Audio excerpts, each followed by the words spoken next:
नमस्कार, आप देख रहे हैं न्यूज 18। मैं हूं आपके साथ मेनका चौधरी। स्वागत है आपका खबर दमदार में। और खबर दमदार में आज हम आपको सबसे पहले दिखाएंगे योगी की पाठशाला। चित्रकूट में बीजेपी के प्रशिक्षण शिविर के आखिरी दिन सीएम योगी ने बीजेपी नेताओं को जीत का मंत्र दिया। सीएम योगी के अयोध्या दौरे की हर वो तस्वीर भी आपको दिखाएंगे जिसमें रामलला के दर्शन और मंदिर निर्माण स्थल का निरीक्षण शामिल है। साथ ही बात करेंगे आज की सबसे बड़ी और जरूरी खबर की, लेखपाल परीक्षा से जुड़ी हुई। वर्दी में देवदूत की तस्वीरें भी आपको दिखाएंगे कि कैसे पुलिस वालों ने सैलाब में फंसे लोगों का रेस्क्यू किया, उन्हें नया जीवन दिया।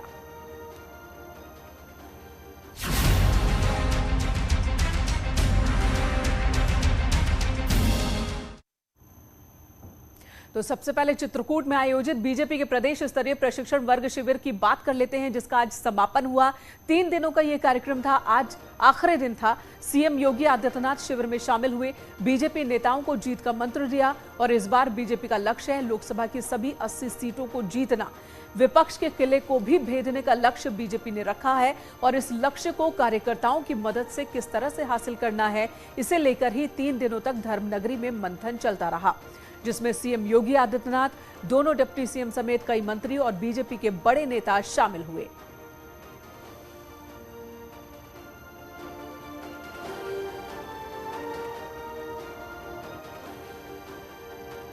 तो आज समापन हुआ, 3 दिन का ये कार्यक्रम था। चित्रकूट में बीजेपी के नेता कार्यकर्ता जुटे थे और इन सबके सामने उत्तर प्रदेश में संगठन को और कैसे मजबूत करना है कि 2024 की जीत 2019 और 14 के मुकाबले ज्यादा बड़ी हो, इसे लेकर मंथन चल रहा था। 3 दिनों तक अलग अलग केंद्रीय मंत्री और नेताओं ने, वरिष्ठ नेताओं ने प्रशिक्षण शिविर को संबोधित किया। और आज सीएम योगी आदित्यनाथ पहुंचे, आखिरी दिन उनका संबोधन था और इसी के साथ 3 दिनों का यह कार्यक्रम संपन्न हुआ।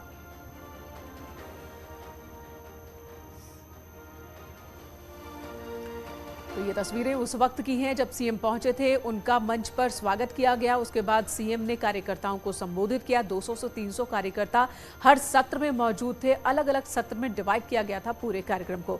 अब आप ये भी समझ लीजिए कि 3 दिनों तक चले इस मंथन का निचोड़ क्या निकला। आगामी चुनावों का रोड मैप तैयार किया गया, लोकसभा की 80 सीट पर जीत की प्लानिंग की गई, मिशन 2024 को लेकर रणनीति बनाई गई है। रणनीति जो टॉप लेवल पर बनी है उसे किस तरह से जोड़ा जाए कार्यकर्ताओं से और कार्यकर्ताओं की मदद से उस रणनीति को कामयाब बनाया जाए, इसको लेकर मंत्र दिया गया। रणनीति के अमल पर चर्चा हुई है, सांसदों के रिपोर्ट कार्ड पर भी चर्चा हुई है और पिछली बार हारी हुई सीटों पर ज्यादा मंथन हुआ। यादव जाटव वोट बैंक पर भी फोकस है और किस तरह से सेंधमारी की जाए इस वोट बैंक में और बड़ी संख्या में वोटर्स को खुद से जोड़ा जाए, इसे लेकर 3 दिनों तक मंथन चलता रहा है। राजीव हमारे सहयोगी इस वक्त हमारे साथ मौजूद है। राजीव, संपन्न हो गया 3 दिनों का ये ट्रेनिंग कैंप था, कंप्लीट हो गया है, क्या निकला मंथन से? देखिए, मिशन 2024 की फतेह के लिए इस ट्रेनिंग कैंप का आयोजन किया गया था जो 3 दिनों तक चित्रकूट में चला। और इस दौरान उत्तर प्रदेश भाजपा के सभी पदाधिकारी, सभी जिलों के जिला अध्यक्ष, संयोजक और उत्तर प्रदेश से जो केंद्रीय मंत्री हैं वो इस प्रशिक्षण शिविर में शामिल रहे और योगी सरकार के वो तमाम कैबिनेट मंत्री। इस दौरान तीनों दिन जो प्रशिक्षण शिविर हुआ, इनमें 13 सत्रों का आयोजन किया गया और सभी सत्रों में अलग अलग विषय और मुद्दे पर बात की गई। जो सबसे बड़ा है वो अब जिस तरह से बीते 2014 में, 2019 में, 2022 में बीजेपी को ऐतिहासिक जीत मिली है, ऐसे में ये ऐतिहासिक जीत का सिलसिला कायम रखना बीजेपी के लिए एक बड़ी चुनौती है। और शायद उसी चुनौती से निपटने के लिए इस 3 दिनों के प्रशिक्षण के दौरान एक ठोस रणनीति तैयार की गई है, जिसके तहत अब बीजेपी के पदाधिकारी, कार्यकर्ता और मंत्री जनता के बीच जाएंगे और जो योगी मोदी सरकार की योजनाएं हैं महत्वाकांक्षी, उनको उन तक पहुंचाएंगे, उनका लाभ उनको देंगे और साथ ही साथ आपने देखा कि बीते दिनों हुए उपचुनाव में, चाहे वो आजमगढ़ हो या रामपुर में हो, जहां बीजेपी कभी जीतती नहीं थी वहां पर भी बीजेपी ने जीत दर्ज की है। तो ऐसे में जो यादव छोड़ ओबीसी हैं और जो जाटो छोड़ दलित हैं, इनको साधने के लिए भी एक ठोस रणनीति तैयार की गई है। अंत में उत्तर प्रदेश के मुख्यमंत्री योगी आदित्यनाथ ने इसके समापन सत्र को संबोधित करते हुए सबका साथ सबका विकास का नारा देते हुए ये लोगों को मूल मंत्र दिया है कि किस तरह से हम आने वाले दिनों में 2024 से पहले उत्तर प्रदेश में भाजपा के पक्ष में माहौल बनाएंगे, किस तरह से हम अपनी केंद्र और राज्य सरकार की योजनाओं का लाभ ज्यादा से ज्यादा पात्रों तक पहुंचाएंगे और किस तरह से पहले भी इस फॉर्मूले पर बीजेपी आगे बढ़ती रही है। गैर यादव ओबीसी, गैर जाटव दलित, बीजेपी ने एक बड़ी सेंधमारी इसमें की है। लेकिन इस बार सुनने को आ रहा है कि यादव और जाटव पर भी अब वहां भी सेंधमारी की कोशिश हो रही है। तो ये कैसे मुमकिन हो पाएगा? इसको लेकर भी कोई मंत्र, कोई रणनीति वहां पर?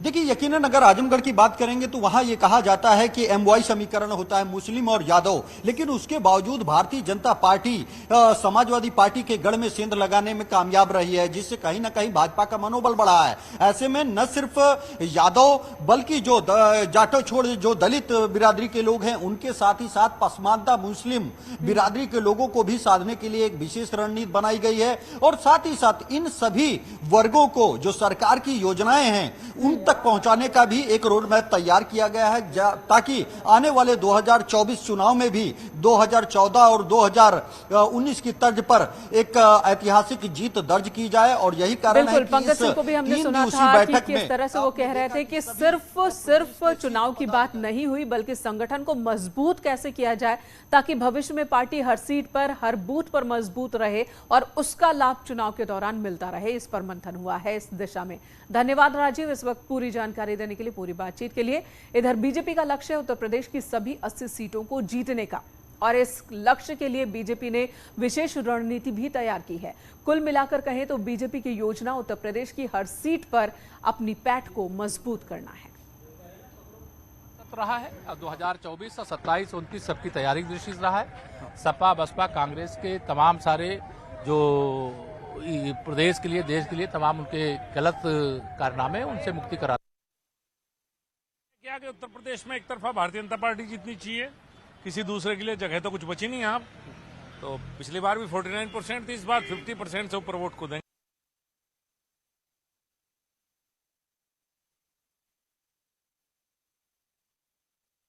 सभी विषयों पर सरकार और संगठन का कैसे तालमेल हो और हम लोग बेहतर क्या कर सकते हैं, क्योंकि भाजपा को चुनौती भाजपा से ही है और कोई नहीं है, तो विपक्ष नाम का कोई। तो दयाशंकर सिंह कह रहे हैं कि बीजेपी की चुनौती बीजेपी से ही है, कोई नहीं है टक्कर में, और बीजेपी खुद को हर दिन के साथ मजबूत कर रही है। बीजेपी के इस शिविर में पीडब्ल्यूडी मंत्री जितिन प्रसाद भी शामिल हुए। यूपी में 500 किलोमीटर लंबे परशुराम तीर्थ सर्किट बनाने का योगी सरकार का ऐलान, पहले ही योगी सरकार कर चुकी है इसका ऐलान, जिस पर जितिन प्रसाद से बात की हमारे सहयोगी ने। सर, ये परशुराम सर्किट कितना लंबा होगा और क्या क्या है? परशुराम सर्किट तो अपनी जगह है ही। जो परशुराम स्थली है शाहजहांपुर में, जलालाबाद में, उसको योगी सरकार ने विकसित करने का और एक मान्यता लाने का एक प्रस्ताव आगे बढ़ाया है, जिसमें वो टूरिस्ट सर्किट पे वो जन्मस्थली का उद्धार होगा और तमाम श्रद्धालु लोग वहाँ आके दर्शन कर सकेंगे। साथ ही साथ एक प्रस्ताव है, अभी पूर्ति नहीं हुई है, जो अन्य धाम हैं, नैमिषारण्य से लेके गोला, पूर्णागिरी और बाबा नीमक्रोली बाबा फर्रुखाबाद, उसको जोड़ने का एक रूपरेखा रची जा रही। जैसे कुछ होगा मैं आपको बताऊं।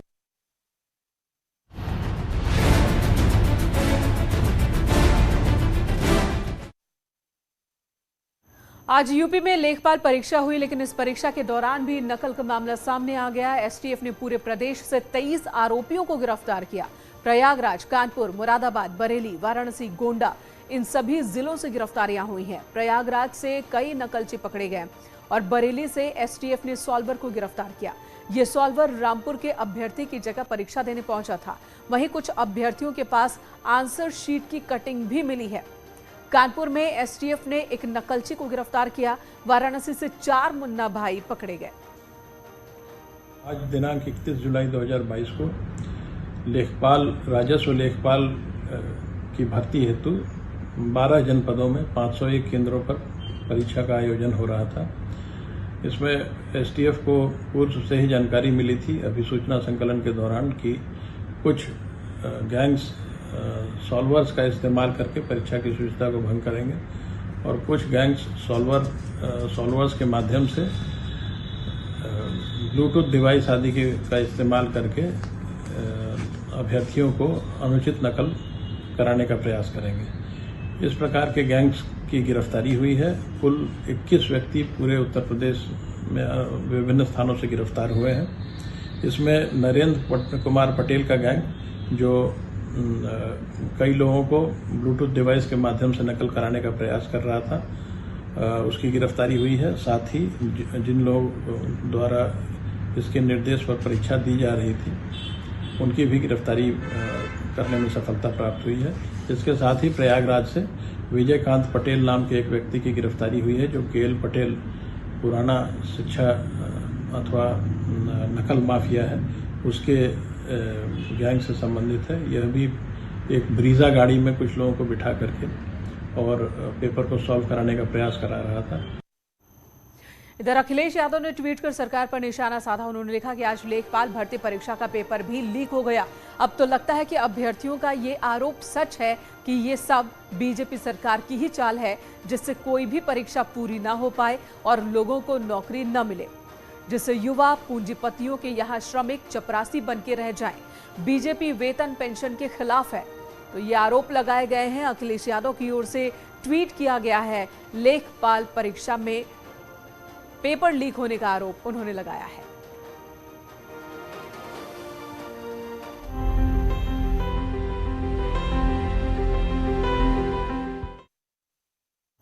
और राज्य सीएम योगी आदित्यनाथ अयोध्या पहुंचे। उसके बाद की जो तस्वीर थी वो हम आपको दिखाते हैं। सीएम ने अयोध्या में हनुमानगढ़ी और रामलला के दर्शन किए। संत रामचंद्र दास परमहंस को भी नमन किया। सीएम का अयोध्या में जोरदार स्वागत हुआ, जिसके बाद वो श्री राम के भव्य मंदिर के निर्माण कार्य का स्थलीय निरीक्षण करने पहुंचे।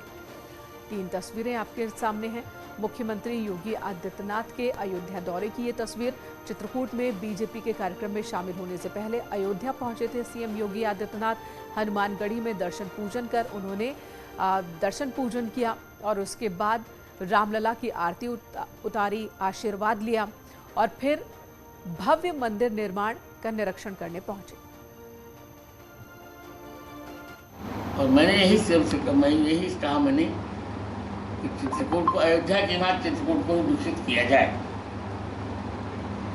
तो सबने ही कहा कि हम यही करेंगे।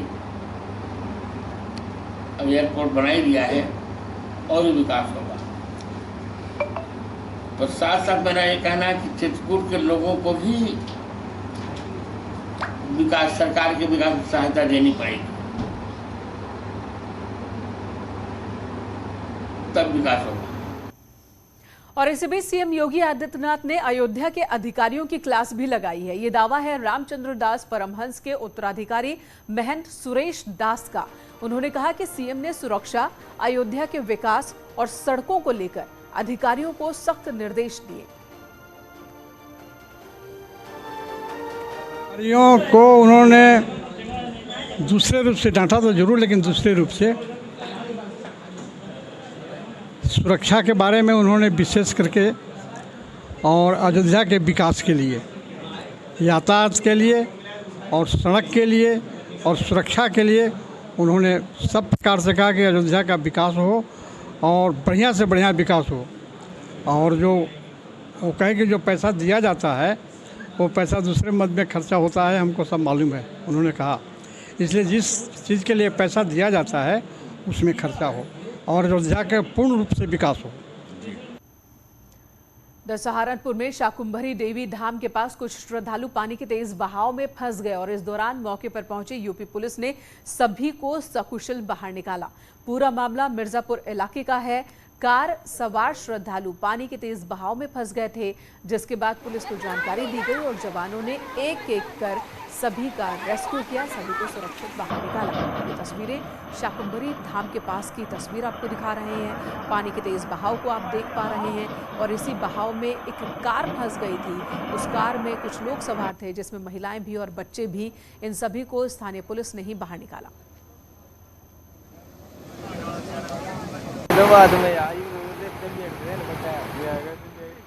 उधर ग्रेटर नोएडा में कार और बस की टक्कर हो गई। हादसे में कार बुरी तरह से क्षतिग्रस्त हो गई और हादसे में कार सवार कई लोगों के जख्मी होने की खबर है। हादसा रबुपुरा इलाके में हुआ है। एक्सक्लूसिव तस्वीरें न्यूज 18 पर आप देख रहे हैं। ग्रेटर नोएडा में यह हादसा रफ्तार की वजह से ऐसा लगता है कि यह टक्कर हुई है।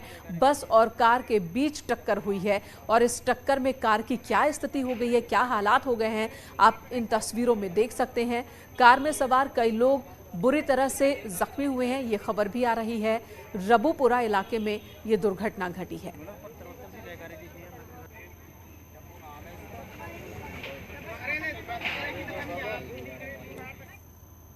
और अब बहुत ही महत्वपूर्ण और चिंताजनक खबर। लखनऊ के केजीएमयू में फर्जीवाड़ा सामने आया। कोरोना काल के दौरान ज्यादा कीमत पर कोरोना किट समेत कई उपकरण खरीदे गए। ये खुलासा लेखा परीक्षक के ऑडिट रिपोर्ट में हुआ है। जानकारी के मुताबिक करीब 42 लाख के हेरफेर की बात सामने आ रही है। अब शासन ने सख्ती दिखाते हुए केजीएमयू से इस बारे में जवाब मांगा है।